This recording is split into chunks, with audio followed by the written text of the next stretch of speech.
नमस्कार दोस्तों, D Y motivation में आपका स्वागत है। आज हम एक बहुत ही गहरे और प्राचीन विषय पर बात करने जा रहे हैं, जैन धर्म। और हम इसे एक ऐतिहासिक और दार्शनिक यात्रा के रूप में देखेंगे, बिल्कुल एक लाइव क्लास की तरह।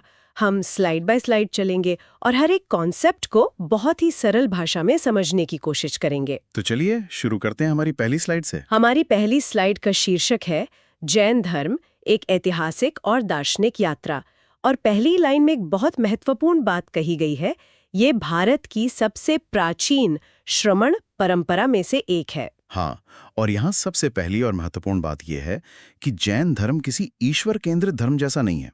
मतलब इसका जो मुख्य उद्देश्य है वो है आत्मविजय। आत्मविजय यानी अपनी इंद्रियों पर, अपनी इच्छाओं पर विजय पाना। बिल्कुल, ये खुद को जीतने का विज्ञान है एक तरह से। और इसी जीत से जैन शब्द भी बना है ना। एकदम। जैन शब्द संस्कृत की जी धातु से आया है, जिसका सीधा सा मतलब होता है जीतना। और जो इस जीत को हासिल कर लेता है, मतलब जो अपने राग द्वेष, अपनी इच्छाओं पर काबू पा लेता है, उसे जिन कहते हैं। और इन्हीं जिन के जो अनुयायी हुए वो जैन कहलाए। अच्छा, और ये श्रमण परंपरा क्या है? आपने कहा ये उससे निकली है। देखिए, ये परंपरा वैदिक कर्मकांडों के समानांतर विकसित हुई। और इसकी सबसे बड़ी बात ये थी कि इसने वर्ण व्यवस्था को, मतलब जन्म पर आधारित व्यवस्था को पूरी तरह से नकारा। तो ये समानता पर आधारित एक परंपरा थी। हाँ, और हाँ, इस स्लाइड में एक एग्जाम अलर्ट बॉक्स भी है, इस पे जरूर ध्यान देना चाहिए। हाँ, इसमें लिखा है कि प्राचीन काल में जैन साधुओं के लिए निर्ग्रंथ शब्द का प्रयोग होता था। निर्ग्रंथ यानी जो सभी बंधनों से मुक्त हो। ये परीक्षा के लिए बहुत महत्वपूर्ण है। तो ये था एक संक्षिप्त परिचय। अब चलते हैं अगले पेज स्लाइड पर। जरूर। तो दूसरी स्लाइड हमें जैन धर्म की प्राचीनता के बारे में बताती है, और इसका टाइटल ही बड़ा मजबूत है, वेदों से भी पुराना। हाँ, क्योंकि जैन धर्म को एक शाश्वत परंपरा माना जाता है, मतलब जो लिखित इतिहास से भी कहीं ज्यादा पुरानी है। और इसका आधार क्या है? इसका एक बहुत ही दिलचस्प पुरातात्विक साक्ष्य है। सिंधु घाटी की खुदाई में कुछ मोहरें मिली हैं। हाँ, मैंने भी पढ़ा है इनके बारे में। उन मोहरों पर एक योगी की मूर्ति कायोत्सर्ग मुद्रा में मिली है। कायोत्सर्ग मुद्रा मतलब खड़े होकर ध्यान करने की मुद्रा। बिल्कुल। और इस मुद्रा का संबंध जैन धर्म के पहले तीर्थंकर ऋषभदेव से जोड़ा जाता है। अच्छा, तो ये तो पुरातात्विक साक्ष्य हो गया। क्या कोई साहित्यिक प्रमाण भी है? हाँ, वो भी है। ऋग्वेद में, जो सबसे पुराने वैदिक ग्रंथों में से एक है, उसमें ऋषभदेव और अरिष्टनेमी दोनों का स्पष्ट उल्लेख मिलता है। अच्छा, तो इन सभी सबूतों से यह निष्कर्ष निकलता है कि यह परंपरा अनादिकाल से चली आ रही है। हाँ, और यहाँ एक और जरूरी तथ्य है एग्जाम के लिए। ऋषभदेव एक श्वाकु वंश के थे और उन्हें केसरीनाथ भी कहा जाता था। तो अब जब हमने इसकी प्राचीनता की बात कर ली है, तो चलिए तीर्थंकरों की परंपरा को समझते हैं। अब चलते हैं अगले पेज स्लाइड पर। बिल्कुल। ये स्लाइड है 24 तीर्थंकरों के बारे में, एक स्वर्णिम परंपरा। तीर्थंकर मतलब वो महापुरुष जो हमें इस भव सागर से पार करने का रास्ता दिखाते हैं। हाँ, जैन धर्म में कुल 24 तीर्थंकर हुए हैं। हम यहाँ 4 प्रमुख तीर्थंकरों को देखेंगे। सबसे पहले तीर्थंकर ऋषभदेव। इनका प्रतीक है बैल। और इन्हें सिर्फ आध्यात्मिक गुरु ही नहीं, बल्कि सभ्यता का संस्थापक भी माना जाता है। फिर आते हैं 22वें तीर्थंकर नेमिनाथ। इनका प्रतीक है शंख। और ऐतिहासिक रूप से इन्हें भगवान कृष्ण का चचेरा भाई माना जाता है। ये बहुत दिलचस्प है। अब आते हैं 23वें तीर्थंकर पार्श्वनाथ। इनका प्रतीक है सर्प। ये एक ऐतिहासिक पुरुष थे और इन्होंने चातुर्यान धर्म दिया था। इसमें 4 व्रत शामिल थे। अहिंसा, सत्य, अस्तेय और अपरिग्रह। बिल्कुल। और फिर आते हैं 24वें और अंतिम तीर्थंकर महावीर, जिनका प्रतीक है सिंह। उन्हें जैन शासन का वास्तविक प्रवर्तक माना जाता है। हाँ, क्योंकि उन्होंने पहले से चली आ रही इस परंपरा को एक व्यवस्थित रूप दिया। और यहाँ एक बात पर ध्यान देना बहुत जरूरी है। क्या? वो एग्जाम अलर्ट बॉक्स में भी है।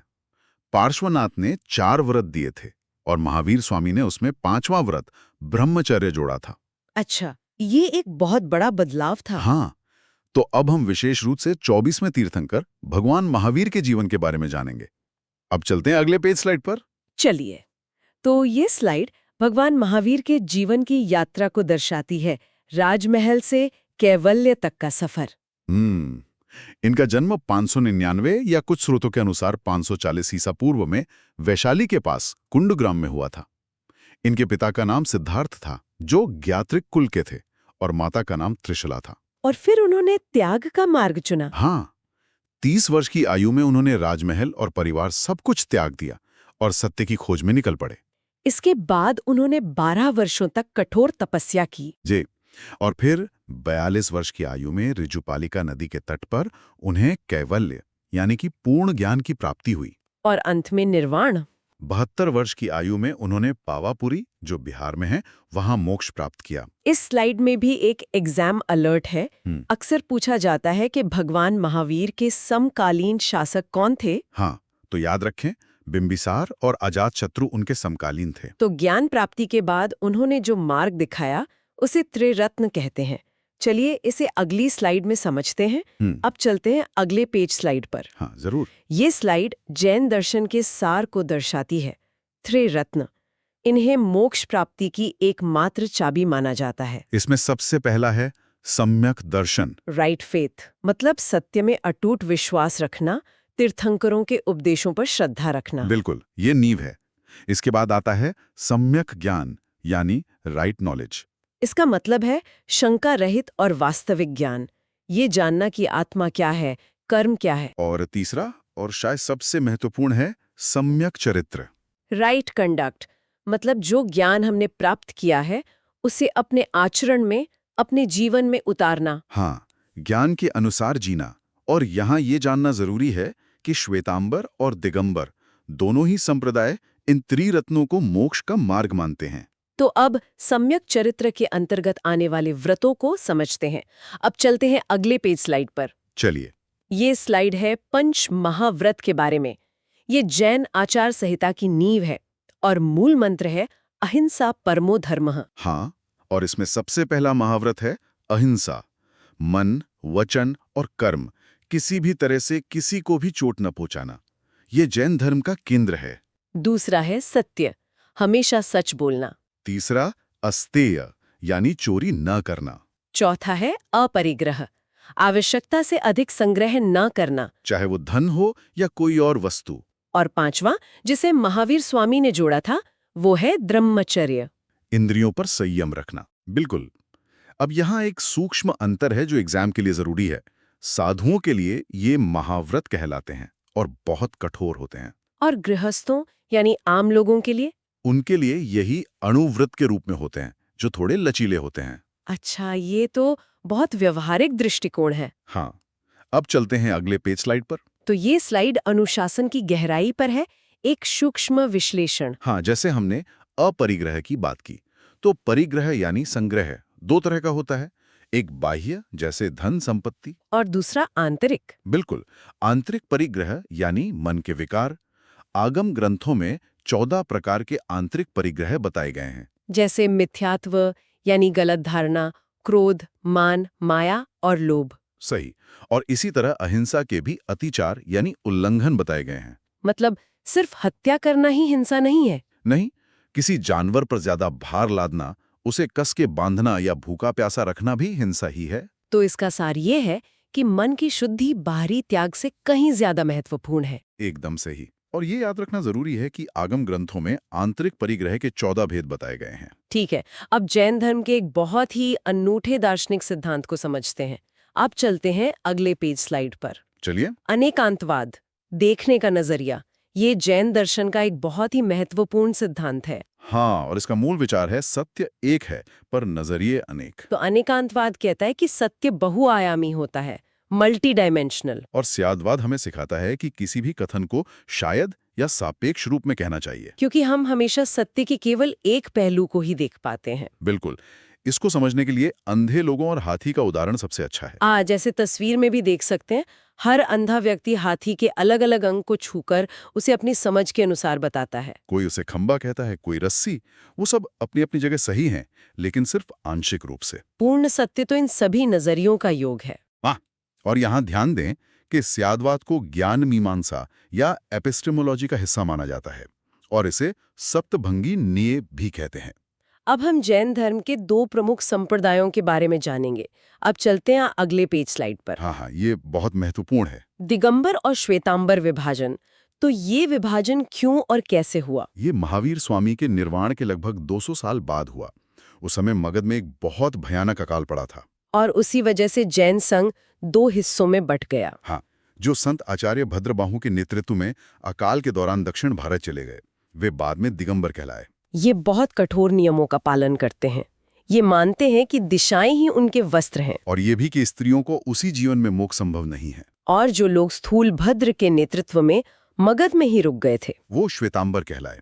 उनका दृष्टिकोण थोड़ा उदारवादी है। वे श्वेत वस्त्र धारण करते हैं। और वे मानते हैं कि स्त्रियां भी मोक्ष प्राप्त कर सकती हैं। पुरुष मानती है, जबकि श्वेतांबर उन्हें स्त्री मानते हैं। हाँ। तो अब जैन धर्म की कला और वास्तुकला की भव्यता देखते हैं। अब चलते हैं अगले पेज स्लाइड पर। जरूर। जैन कला और स्थापत्य।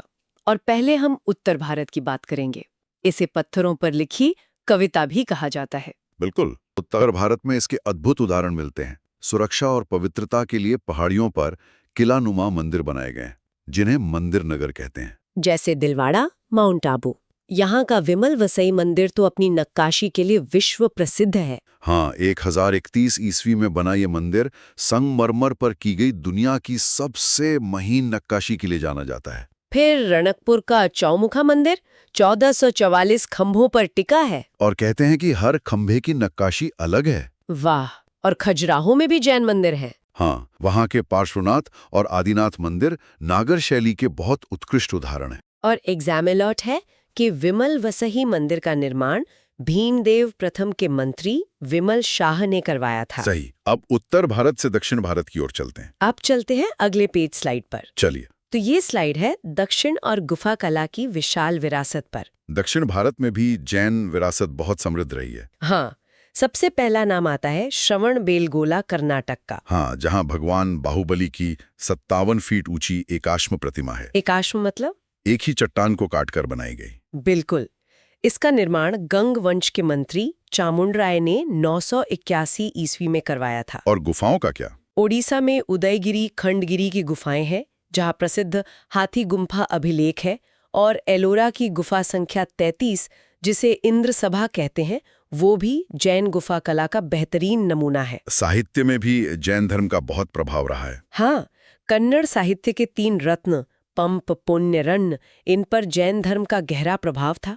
और एक बहुत बड़ा ऐतिहासिक तथ्य है, मौर्य सम्राट चंद्रगुप्त मौर्य ने अपने जीवन के अंतिम दिन श्रवणबेलगोला में बिताए। हाँ, और सन्नल लेखना यानी उपवास द्वारा प्राण त्याग की विधि से अपना देह त्यागा था। तो चलिए अब कुछ प्रश्नों के माध्यम से अपनी समझ को परखते हैं। अब चलते हैं अगले पेज स्लाइड पर। हाँ, ये जरूरी है। परीक्षा विशेष टॉप क्वेश्चंस पार्ट 1। पहला सवाल है, स्यादवाद का संबंध दर्शन के किस पंथ से है? तो जैसा हमने अभी पढ़ा था, इसका उत्तर है बी, ज्ञान मीमांसा यानी एपिस्टेमोलॉजी। सही। दूसरा प्रश्न, इनमें से कौन सा अहिंसा का अतिचार यानी उल्लंघन है? जानवर पर अधिक भार लादना, उसे बांधना, भोजन न देना, ये सभी हिंसाएं हैं। तो उत्तर होगा डी, उपयुक्त सभी। और यहाँ एक अलर्ट भी है कि स्यादवाद को थ्योरी ऑफ मे बी भी कहते हैं। बिल्कुल। अब कुछ और सवाल देखते हैं। अब चलते हैं अगले पेज स्लाइड पर। ठीक है। परीक्षा विशेष टॉप क्वेश्चंस पार्ट 2। तीसरा सवाल है, दिगंबर और श्वेतांबर में मुख्य अंतर क्या है? मुझे लगता है मुख्य अंतर है स्त्री मोक्ष और वस्त्र त्याग को लेकर। एकदम सही। और चौथा सवाल, दिलवाड़ा के विमल वसई मंदिर का निर्माण किसने करवाया? इसका उत्तर है बी, विमल शाह। बिल्कुल। और यहाँ एक और जरूरी तथ्य है, हाथी गुम्फा अभिलेख जो उड़ीसा में है, वो राजा खारवेल से संबंधित है। और राजा खारवेल जैन धर्म के एक महान संरक्षक थे। हाँ। तो अब अंत में ये समझते हैं कि जैन धर्म आज के समय में क्यों प्रासंगिक है। अब चलते हैं अगले पेज स्लाइड पर। हाँ, ये हमारी अंतिम स्लाइड है। निष्कर्ष, जैन धर्म की प्रासंगिकता। देखिए, इसका जो मूल मंत्र है, जियो और जीने दो, ये सिर्फ एक धार्मिक नारा नहीं है, ये आज के समय में पर्यावरण संरक्षण, इकोलॉजी का आधार है। और जैन धर्म के शाकाहार और अहिंसा के सिद्धांतों ने महात्मा गांधी को सत्याग्रह के लिए प्रेरित किया था। बिल्कुल। और आज की इस भाग दौड़ वाली दुनिया में यह आत्मनियंत्रण और शांतिपूर्ण सह अस्तित्व की एक वैज्ञानिक पद्धति है, जिसकी शायद आज की दुनिया को सबसे ज्यादा जरूरत है। सही कहा। उम्मीद है आज की क्लास ने आपको एक नई दिशा दी होगी। अगर आपको हमारा प्रयास अच्छा लगा तो वीडियो को लाइक और सब्सक्राइब ज़रूर करें। ये हमें आपके लिए और बेहतर कंटेंट बनाने का मोटिवेशन देता है। धन्यवाद।